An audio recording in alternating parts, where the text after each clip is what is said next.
This is Motorola Moto X40, and today I will show how you can activate the Dolby Atmos feature on this device.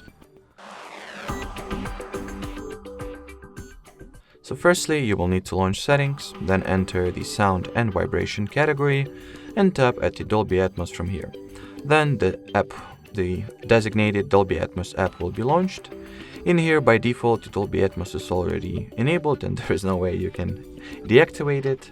It is by default set to the smart audio mode, which automatically will tweak the settings and the equalizer preferences to whatever is that you are currently doing. But if you would like to manually choose some of those presets you have, you can absolutely do that. Or you can also set it to be custom, in which you can play with the equalizer and, well, just tailor it up to your personal preferences and make it the way you like your Dolby Atmos to be, or, well, audio in general.